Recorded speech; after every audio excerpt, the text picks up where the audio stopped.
오늘 말씀의 제목은 깨닫게 하시는 하나님, 우리의 삶에 깨달음을 주시는 하나님, 그 하나님에 대해서 오늘 요나서의 말씀을 통해서 저와 여러분이 함께 나누는 시간 갖도록 합니다. 인생은 보는 것에 의해서 좌우되죠.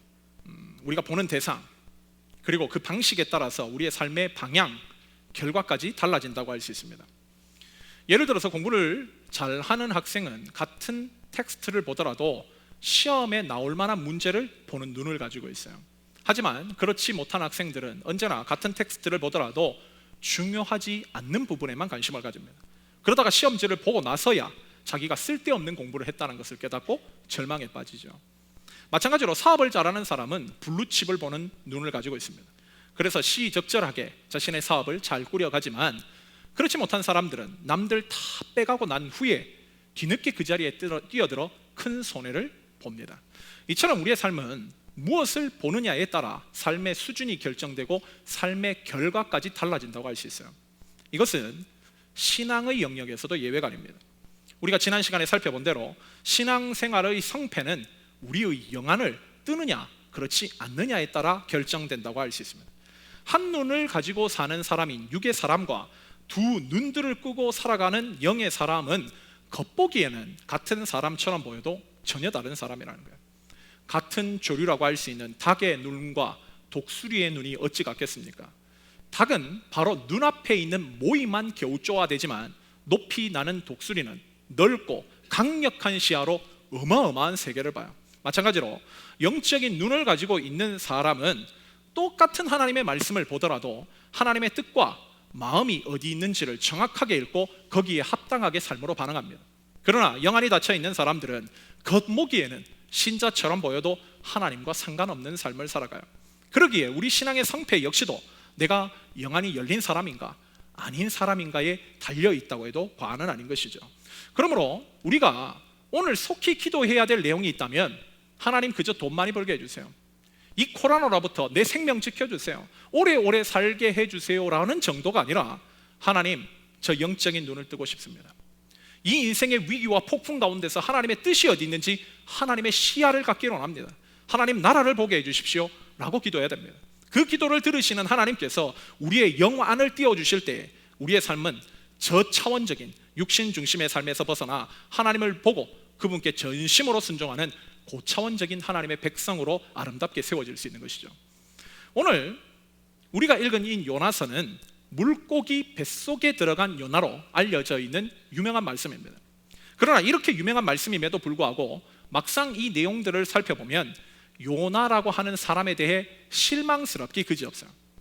그런 하나님의 말씀을 대언하는 선지자였음에도 불구하고 하나님 말씀을 전하기 싫어서 하나님을 피해 도망갔다가 인생의 큰 낭패를 본 사람입니다. 특별히 요나라는 이름의 뜻은 비둘기라는 뜻이에요. 그 옛날 비둘기는 쌍방의 소식을 전하는 메신저의 역할을 한 동물이지 않습니까? 요나는 그 이름에서 보듯이 하나님의 메신저가 되어야 할 사명을 가지고 태어난 자입니다. 그럼에도 신구약을 통틀어 이 요나처럼 하나님의 선지자가 이토록 자기중심적이고 이기적이며 잘 토라지고 불평 많은 선지자는 없었어요. 그럼에도 불구하고 하나님께서는 그런 요나를 다시금 기회를 주시고 때론 부드럽게 타이르시고 설득까지 해가시며 당신의 사명을 끝까지 감당하게 하십니다. 우리는 이 요나서를 읽으며 요나의 어리석음도 보지만 하나님의 깊고 넓은 사랑과 은혜도 발견하게 되는 것이죠. 한편 요나가 사역하던 시기는 엘리사가 죽은 후로부터 대략 한 세대 약 30년이 지난 때였습니다. 이 시기는 다윗과 솔로몬 시대 이후 북이스라엘 최고의 정치, 경제 부흥기였던 여로보암 2세 때와 일치해요. 반면 북이스라엘 원수 국가였던 아수르는 그 이전 때에 비해 국력이 많이 약화되어 있었습니다.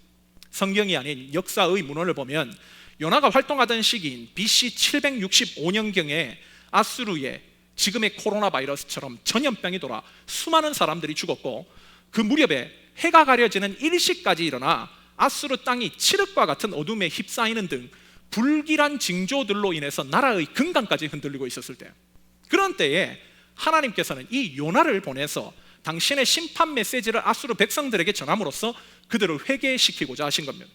그런데 문제는 하나님의 이 메시지를 전해야 할 요나가 니느웨로 가기를 거부했다는 거예요. 그 이유는 아수르는 오랫동안 이스라엘에게 많은 고통을 안겨다 준 철천지 원수였습니다. 요나 입장에서는 왜 이런 악독한 자들에게 하나님께서는 회개의 기회를 주시는지가 의문이었어요. 오히려 인과응보로 그들은 벌을 받아 마땅하고 가만히 두면 저절로 망할 나라인데 왜 하나님께서는 그들을 돌이켜 살게 하시는지가 의문이었다는 거예요. 이런 요나의 모습을 보면서 우리는 그가 얼마나 배타적이고 편협한 시각을 가지고 있었던 사람인지를 확인하게 되는 것이죠. 사실 이것은 요나만의 생각이 아니라 그 당시 구약의 선민이라 자처했던 이스라엘 모두의 생각을 대변하는 것이었습니다. 그러나 우리 하나님은 결코 이스라엘의 하나님만이 아니에요. 그분은 이스라엘의 하나님으로만 제한되는 분이 아니라 온 세상 모든 나라 모든 민족에게 구원의 역사를 베푸시는 온 천지 만물의 하나님입니다. 하나님께서는 이 요나를 비롯한 이스라엘 백성들의 편협한 관점, 그릇된 시각을 수정하여 하나님의 뜻을 바르게 알리고자 요나에게 회개의 메시지를 주어 그를 니느웨로 끝까지 보내신 거예요. 오늘날을 살고 있는 우리도 이럴 수 있습니다. 많은 성도들이 하나님을 그저 자기의 시각, 자기 멋대로 판단하여 내 뜻대로 맞으면 하나님 믿어주고 그렇지 않으면 요나처럼 하나님을 향해 등 돌리려고 하는 경향이 짙어요. 그러나 이것은 하나님의 백성으로 올바른 태도가 아니라는 것입니다. 여러분, 하나님은 내 손바닥 안에 계신 분이 아니에요. 내 손바닥 안에 계신 신이라면 나하고 수준이 같든지 나보다 못한 사람입니다. 그런 신을 우리가 왜 믿을 필요가 있나요? 이 위기의 때 이 자리에 나와서 예배할 필요가 있습니까? 우리 하나님은 온 천지 만물을 창조하시고 다스리시는 엘샤다이, 전능하신 하나님입니다. 그러기에 우리도 하나님을 제대로 믿으려면 오늘 본문 속에 나타난 요나의 모습을 통해 하나님의 뜻과 하나님의 마음을 제대로 읽고 제대로 깨달을 필요가 있다는 것입니다. 그렇다면 하나님께서는 요나가 하나님의 사람으로 바르게 설 수 있도록 어떤 삶을 그에게 주문하셨고 어떤 삶의 방향으로 그를 이끄셨는지 우리가 오늘 본문을 통해 주의 깊게 살펴보고 우리가 배워야 할 신앙의 바른 내용과 방향이 무엇인지 저와 여러분이 오늘 본문을 통해 두 가지로 함께 묵상해 보고자 합니다. 첫째로, 하나님께서 우리에게 알리시는 것은 진정한 순종은 내 뜻과 다르다 할지라도 순종하는 거예요. 내 뜻과 다르다 할지라도, 다시 말해 하나님의 말씀이 임하면 그것이 내 생각과 내 관점과 다르다 할지라도 하나님 말씀이기에 순종하는 것이 하나님 백성들의 참된 표지라는 것입니다. 오늘 본문 2절이 이렇게 얘기하는데요, 오늘 본문 2절 저와 여러분이 한 목소리로 함께 읽겠습니다. 오늘 본문 2절입니다. 시작. 너는 일어나 저 큰 성읍 니느웨로 가서 그것을 향하여 외치라. 그 악독이 내 앞에 상달되었음이니라 하시니라. 이 구절을 보면 하나님께서는 선지자 요나에게 하나님의 뜻을 전해야 할 장소를 제시하시는데 그곳은 바로 니느웨였다고 말씀합니다. 니느웨는 열왕기상 19장 36절에서 소개하듯이 아수르의 수도로서 아수르는 여러 차례 이스라엘을 침공하여 인적, 물질적 피해를 입힌 이스라엘의 원수국가였어요. 그런 나라에 가서 하나님의 회개의 메시지를 전하라고 하니 요나에게 있어서는 이것이 용납이 되지 않는 것입니다. 그래서 이제 오늘 보면 3절을 보면 요나는 여호와의 얼굴을 피하기로 결심했다고 말씀해요. 특별히 3절에서 여호와의 얼굴을 피하다라는 말이 두 번씩이나 반복되어 사용되어 있는 것으로 보아 그가 얼마나 하나님의 명령에 순종하기를 싫어했는지를 단적으로 보여주는 것이죠. 여러분, 이것을 통해 볼 때 요나에게 있어서 가장 큰 문제점이 뭔가? 바로 자기가 원치 않는 것, 자기가 바라지 않는 것, 자기 생각과 자기 뜻에 맞지 않는 것이라고 한다면 하나님의 뜻이라고 할지라도 피하려고 한 것이었다는 거예요. 그래서 그는 결국 만날 필요도 없는 인생 대폭풍을 이후에 만나게 됩니다. 사실 얼마나 많은 사람들이 이런 요나와 같은 삶을 살고 있는지 몰라요. 많은 그리스도인들이 주일날 이 자리에 와서 하나님의 말씀을 듣습니다. 그런 가운데 우리에게도 이런 명령이 주어질 수 있죠. 너 지금 너에게 상처를 안긴 그 사람에게 찾아가 네가 먼저 용서를 구해라. 너 지금 네가 추구하는 삶의 방식이 틀렸어. 그거 포기해. 그리고 먼저 그의 나라와 의를 구해 말씀하실 수 있어요. 너 지금 미워하는 사람 있지? 더 이상 그를 미워하지 마. 마귀가 네 마음에 더 이상 활개치게 놔두지 마. 명령하실 수도 있고, 너 과거 운운하면서 더 이상 너의 삶의 방식을 합리화시키지 마. 돌이켜. 하나님이 이렇게 명령하실 수도 있어요. 여러분은 매주마다 하나님께서 가슴을 치며 우리에게 말씀하시는 이 명령 앞에 어떤 삶의 모습을 보이고 있습니까? 요나처럼 반응합니까? 아니면 정말 하나님 기뻐하시는 참 성도의 모습을 보여드리고 있나요? 참 성도는 하나님의 분명한 말씀 앞에서 자기 생각을 희석시켜 요나처럼 하나님의 얼굴을 피하려고 하는 사람이 아니라 그 말씀이 하나님의 말씀이라면 하나님 말씀이기에 즉각 순종하는 사람이라는 거예요. 물론 하나님의 말씀 앞에서 내가 내 생각과 다른 그 말씀 앞에서 내가 즉각 순종하는 것은 말처럼 쉽지 않은 일일 수도 있습니다. 그렇다면 성도는 이렇게 나의 생각과 다른 하나님의 말씀 앞에 어떻게 즉각 순종할 수 있는가? 방법은 단 하나예요. 내가 죽는 수밖에 없습니다. 누가복음에서 예수님이 뭐라고 말씀하시는지 한번 주목해 보세요. 누가복음 14장 27절을 보면 누구든지 자기 십자가를 지고 나를 따르지 않는 자도 능히 내 제자가 되지 못하리라. 예수님은 십자가 앞에서 항상 나는 죽었어, 나는 없어, 오직 내 안에 계시는 분은 예수뿐이야 라는 삶을 살아가는 자들만이 주님의 제자라고 말씀하세요. 사실 이것은 예수 믿겠다고 할 때 결심하면서 다짐하는 다짐의 내용이어야 하고 그리스도인의 능력 있는 삶의 비결이기도 합니다. 그런데도 오늘날 교회 안에는 이런 결심 없이 교회에 들어온 사람들이 너무 많아요. 잘못된 복음, 인스턴트식 복음을 들어서 어디 패스트푸드점 가서 주문하듯이 그렇게 예수 믿겠다고 입으로 간단히 고백하면 자신은 천국 간다고 생각합니다. 그런 사람들은 십자가에서 예수님과 함께 못 박혀 죽은 경험이 없기에 교회 생활을 하면 자꾸 교회와 주님 앞에 해를 끼쳐요. 그러나 진짜 성도는 예수 믿겠다 할 때 나는 그리스도와 함께 십자가에 못 박혔나니 이제는 내가 산 것이 아니요 오직 내 안에 그리스도께서 사신 분이라고 결심하며 신앙생활하는 사람들을 의미합니다. 그런 사람들이기에 아무리 주님의 뜻이 자신의 뜻과 상충되어도 자기 뜻을 고집하려고 하지 않고 하나님의 뜻에 순종하며 살아가요. 그렇게 궁극적으로 그런 사람들이 하나님께 영광을 올려드리고 하나님의 나라가 그런 사람들에게 임하는 것이죠. 제가 한국에서 사역할 때 한 성도님이 한국에서 대기업에 퇴직을 하시고 그 퇴직금을 다 모아서 주유소를 오픈하셨어요.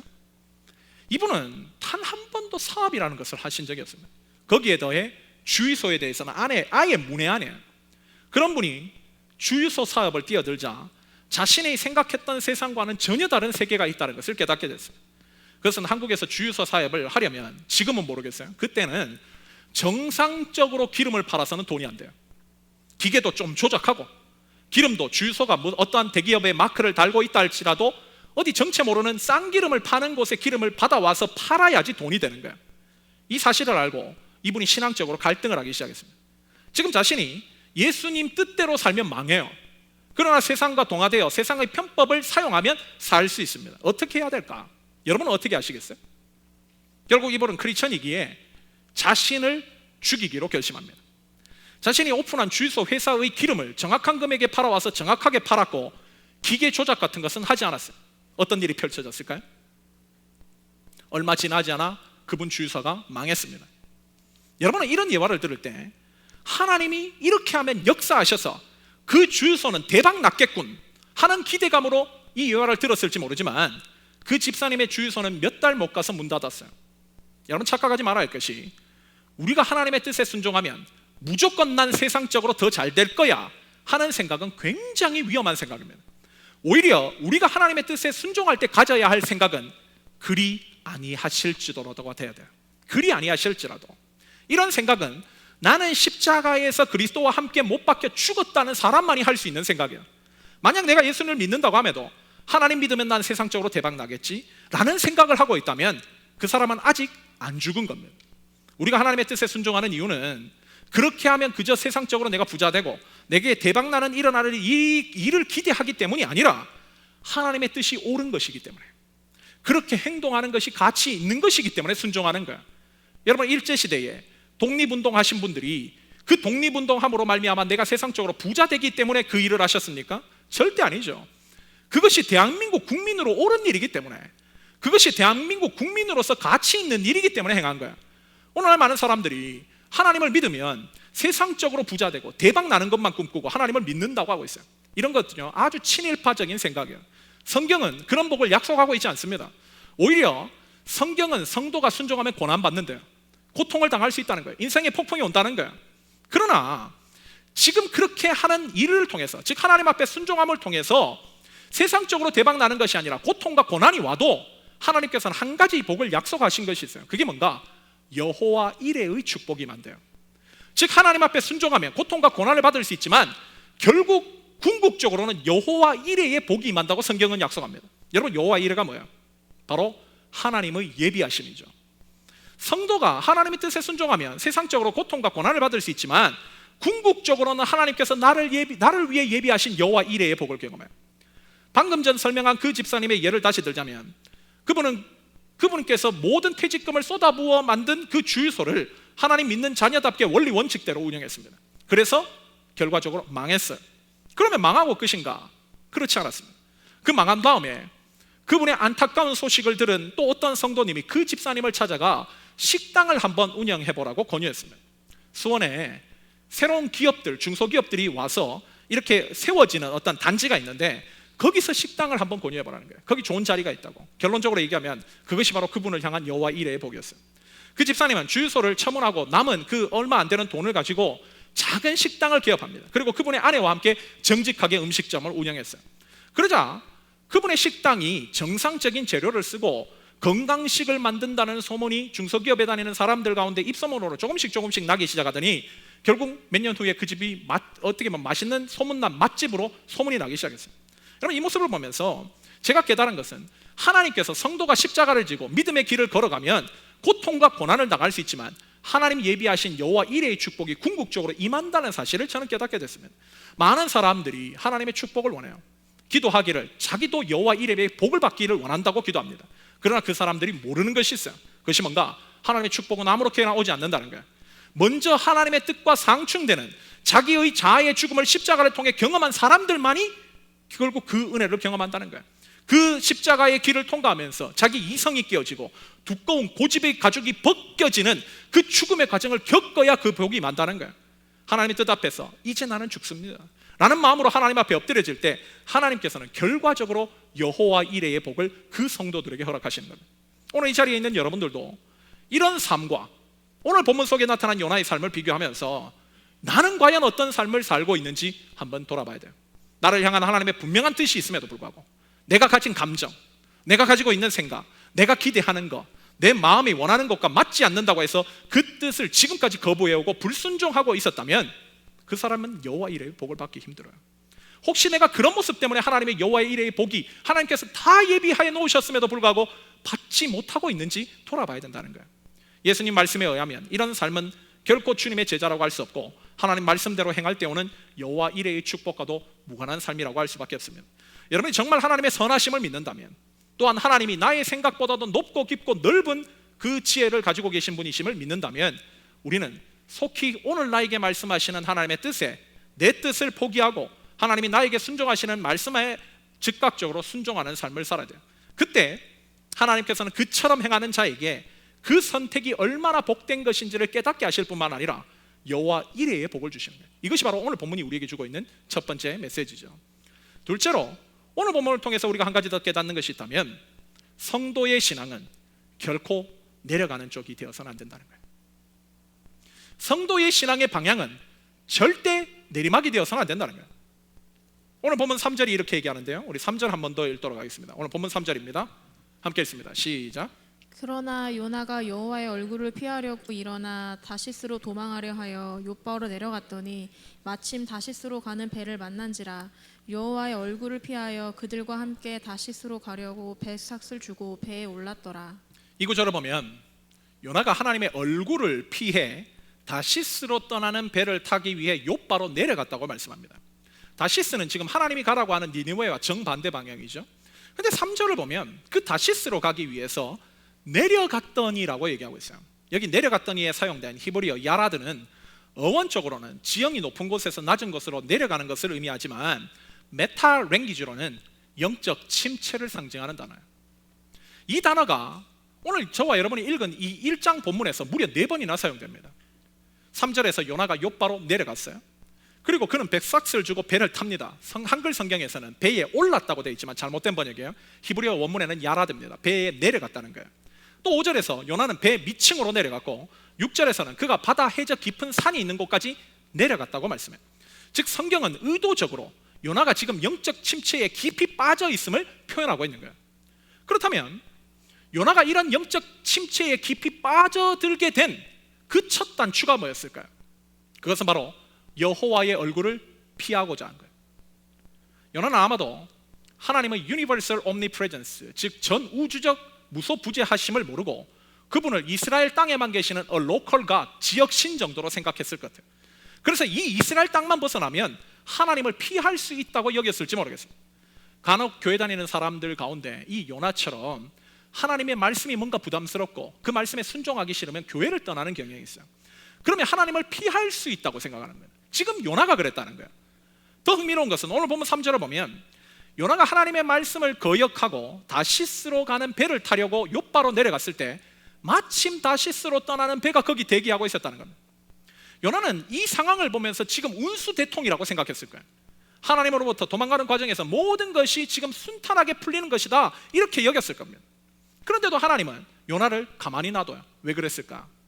조금만 지나면 요나는 결코 하나님의 피할 수 있는 존재라는 사실을, 피할 수 없는 존재라는 사실을 깨닫게 될 것이기 때문에 그는 어디를 가도 하나님의 눈으로부터 벗어날 수 없다는 사실을 깨닫게 될 것이기 때문에 오늘날 많은 사람들이 하나님의 얼굴을 피하고자 할 때 뭔가 일이 잘 풀리고 그 길이 뭔가 맞다고 생각이 들면 그 길을 향해 미친 듯이 내달리는 경향이 있습니다.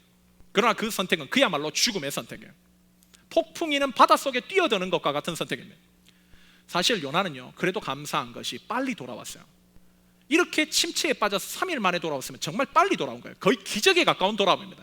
그런데 일반적으로 한 성도가 신앙의 내리막을 향해서 내달리기 시작하면 10년, 20년 정도는 예사도 아니에요. 주위를 한번 돌아보십시오. 한때 신앙생활 열심히 했던 사람들이 얼마나 오랫동안 신앙의 방향의 시간을 보내고 있는지 한 번 내리막을 내다리면 세월 지나가는 것은 정말 금세고 돌아오는 거 쉽지 않아요. 그리고 배교에서 하나님을 떠나는 사람들도 얼마든지 있습니다. 지금 요나는 하나님의 말씀을 피해 다시스로 내려가는 배를 탔을 뿐만 아니라 배 안에서도 맨 밑층으로 내려갔어요. 왜 그랬을까? 왠지 모르게 갑판에서 어슬렁대고 있으면 하나님의 눈에 띌까 염려된 거예요. 그래서 혹 하나님의 말씀이 다시 들릴까 봐 그는 배 밑바닥까지 들어가서 거기에서 깊은 잠을 청합니다. 아예 하나님의 말씀이 들리지 않을 것 같은 외곽지대로 철저하게 자신을 숨긴 거예요. 여러분, 아까도 얘기했지만 이 요나라는 이름의 뜻은 비둘기라는 뜻이에요. 즉 하나님의 메시지를 전해야 할 사명자입니다. 그는 열왕기하 14장 25절을 보면 오늘 본문의 모습과는 다르게 북이스라엘 백성들을 향해서 하나님께서 이스라엘 지경을 이만큼 넓히신다고 강력하게 선포했던 멋진 선지자였어요.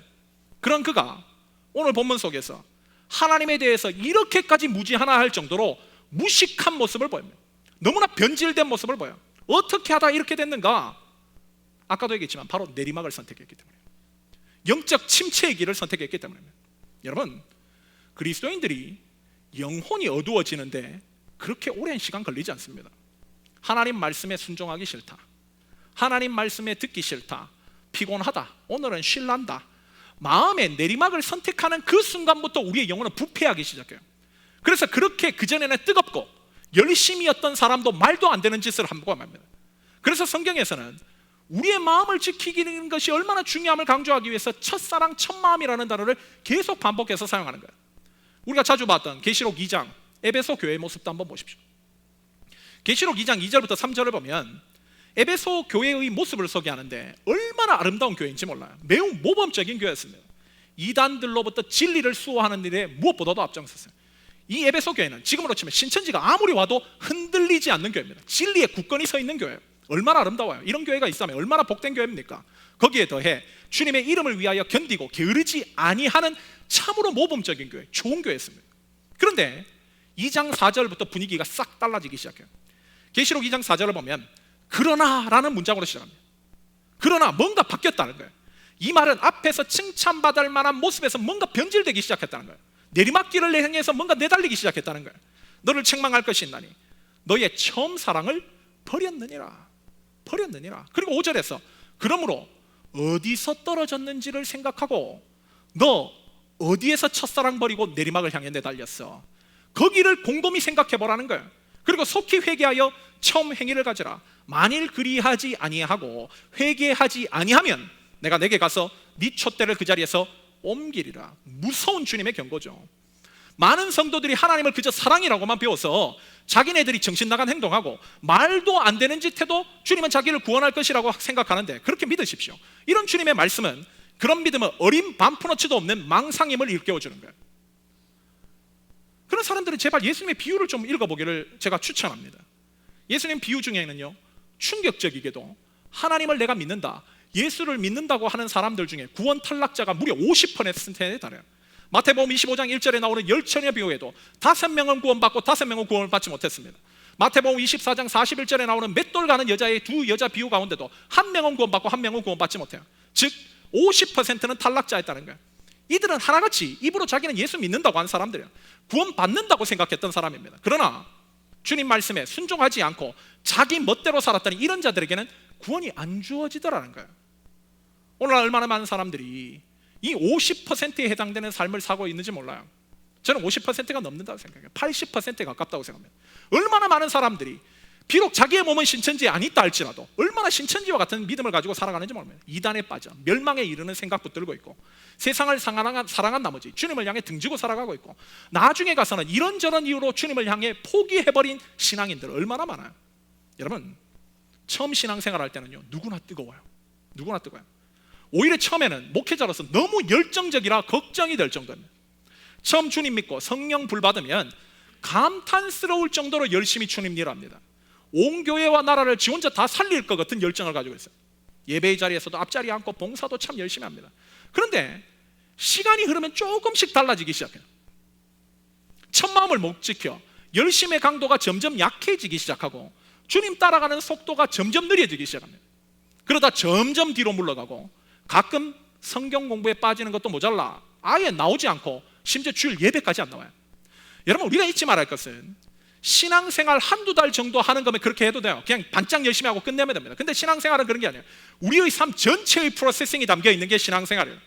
그러기에 신앙생활은 세월 흘러도 변함없이 주님 사랑하는 내 믿음 유지하는 길을, 여기에 우리의 포커스가 있어야 된다는 거예요. 그렇다면 우리의 신앙이 세월 지나도 변하지 않는 그 뜨겁고 열렬한 믿음을 어떻게 해야 소유할 수 있는가? 두 가지로 생각해 볼 수 있을 것 같아요. 첫째는 우리의 신앙의 방향은 언제나 올라가는 것이어야 된다는 것을 잊지 말아야 된다는 거예요. 다시 말해 하나님과 거리 두기는 죽음의 길입니다. 시편의 기자가 시편 73편 27절과 28절에서 뭐라고 얘기하는지 한번 들어보세요. 무릇 주를 멀리하는 자는 망하리니 음녀같이 주를 떠난 자를 주께서 다 멸하셨나이다. 그리고 하나님께 가까이 함이 내게 복이다. 주님 멀리하는 건 죽임이라는 거예요. 그러나 하나님을 가까이 하는 게 복이라는 거예요. 이 시편의 말씀은 우리 인생의 성패, 우리의 삶의 흥명을 결정하는 절대 기준이 바로 하나님과 가까이 하는 삶에 있다는 것을 보여주는 거예요. 특별히 성도의 삶의 중심은 예배, 말씀, 기도라고 할 수 있죠. 성도는 이 세 가지에 살고 이 세 가지에 죽는 사람들이에요. 여러분 오늘 말씀과 기도의 자리에서 눈물을 흘려본 적이 최근 언제입니까? 예배의 자리에 와서 감격하여 떨렸던 적이 언제예요? 만약 기억이 나지 않는다면 여러분에게는 지금 굉장히 위험한 영적 알람이 울린 거예요. 그런 사람들은 예배에 참여하고 기도에 나가고 봉사도 하지만 진심에서가 아닌 지금까지 해왔던 습관으로 형식적으로 참여하고 있을 뿐입니다. 물론 안 하는 것보다 낫겠지만 그런 신앙생활에는 생명력도 없어요. 하나님과의 관계에서 감동도 없습니다. 조금만 문제 생기면 영적인 침체에 바로 빠져들 수 있는 굉장히 위험한 상태라는 거예요. 여러분, 영적 침체에 빠지면 돌아오는 거 참 쉽지 않아요. 그러기에 문제가 생기기 전부터 적극적으로 방어하는 액션을 취해야 돼요.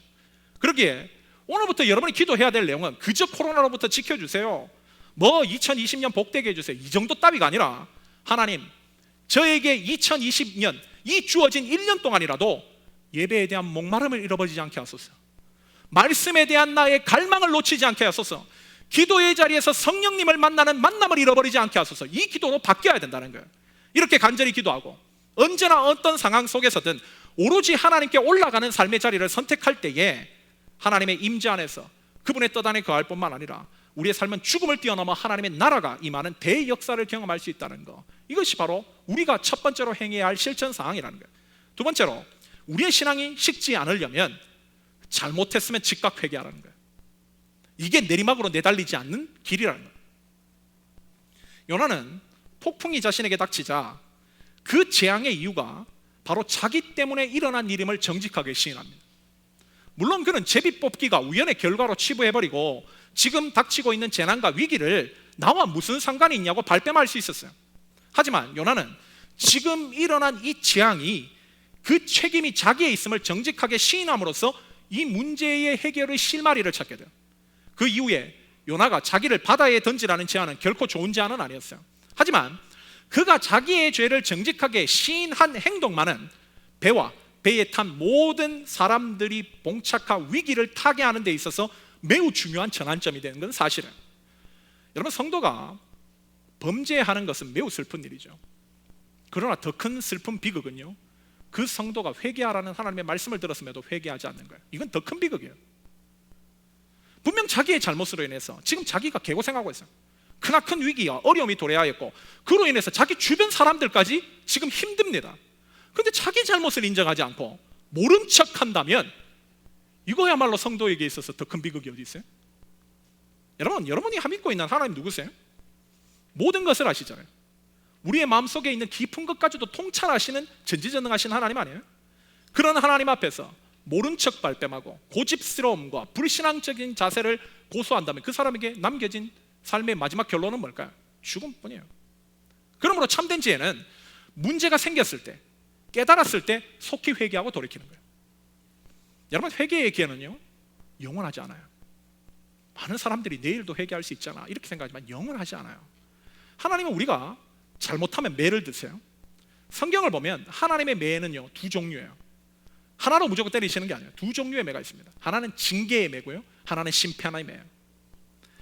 징계와 심판은 모양은 비슷해요. 그러나 그 본질은 완전 다른데요. 판이해요. 징계의 목적은 회개에 있어요. 돌이키는 거, 그 죄에서 빠져나오게 하기 위해서 하나님 회초리를 드시는 거예요. 그러나 심판의 회초리에는 회개가 없어요. 심판은 끝입니다. 더 이상 돌이킬 수 없어요. 이 차이는 고무줄의 원리와 같다고 제가 일전에도 한번 설명했습니다. 여러분, 고무줄을 잡았다가 딱 놓으면 어떻게 돼요? 돌아가죠. 돌아갑니다. 이게 고무줄이에요. 근데 이 고무줄이 아무 때나 돌아가는 게 아니에요. 한계가 있습니다. 고무줄이 한계점을 넘지 않으면 돌아가지만 한계점을 넘어버리면 끊어지죠. 끊어져 버린다고요. 근데 이 끊어지기 전에 한 단계가 더 있어요. 뭐냐? 늘어지는 거예요. 늘어지면 안타깝게도 원상복구가 잘 안 됩니다. 사실 여기서부터가 심판이에요. 끊어지는 것이 심판이지만 끊어지기 한 단계가 있는데 바로 늘어져 버려서 회개를 해야 되는데 회개하지 못하는 상태, 여기서부터 이미 심판이 임한 거야. 여러분이 하나님이 회개하라고 자꾸 기회를 주시는데도 그 회개를 자꾸 거부하면 늘어져 버려요.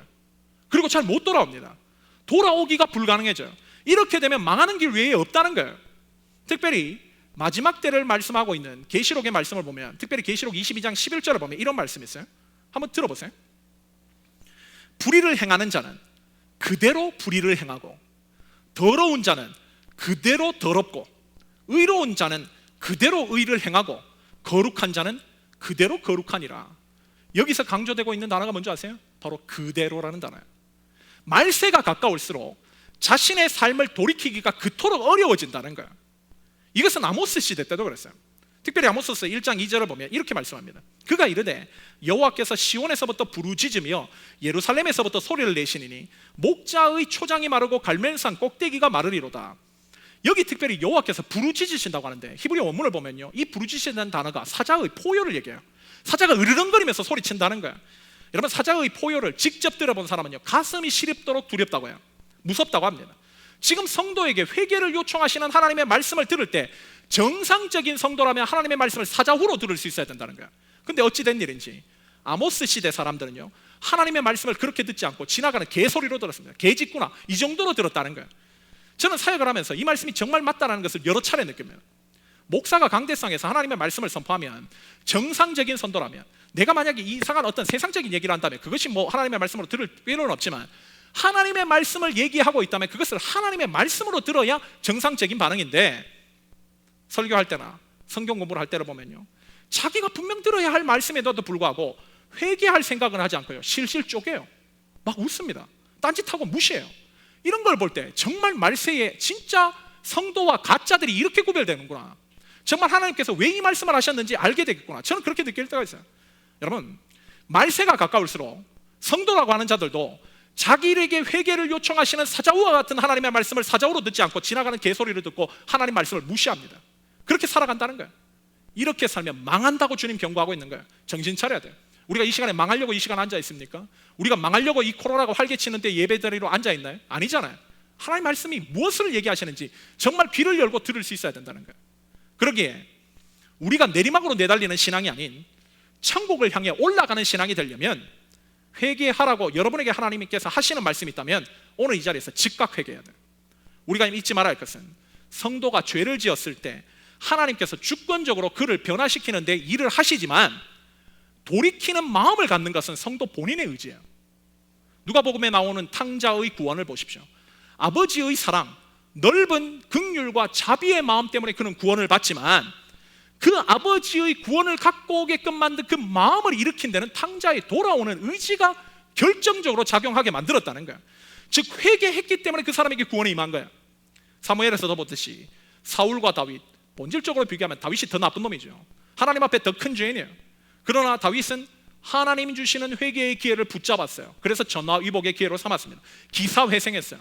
그러나 사울은 하나님이 수없이 많은 회개의 기회를 주셨음에도 불구하고 그 기회를 잡지 않아 망한 인생이 되고 말았다는 겁니다. 우리가 다윗이 되기를 원한다면 하나님의 말씀에 오늘 그 어떤 말씀이 나에게 들린다 할지라도 나를 향해서 하나님께서 저 말씀하시는구나, 그걸 들을 수 있어야 돼요. 그리고 하나님 앞에 회개하는 자세로 철저하게 엎드려야 돼요. 그때 우리의 신앙은 독수리 날개치며 올라간과 같은 신앙으로 회복될 수 있을 뿐만 아니라 하나님의 여호와 이레의 복과 하나님 나라가 임하는 복된 삶이 시작될 수 있다는 것, 이것이 오늘 본문이 우리에게 주고 있는 하나님의 메시지죠. 말씀을 마무리하면서 오늘 말씀의 요나를 보면 그가 하나님의 선지자였음에도 불구하고 이런 삶을 살고 있으니 그의 정체성이 의심스러울 정도입니다. 그런 하나님의 선지자라고 함에도 불구하고 하나님의 명령을 저버리고 하나님이 가라 하신 니느웨가 아닌 정반대 방향인 다시스를 향해 떠나요.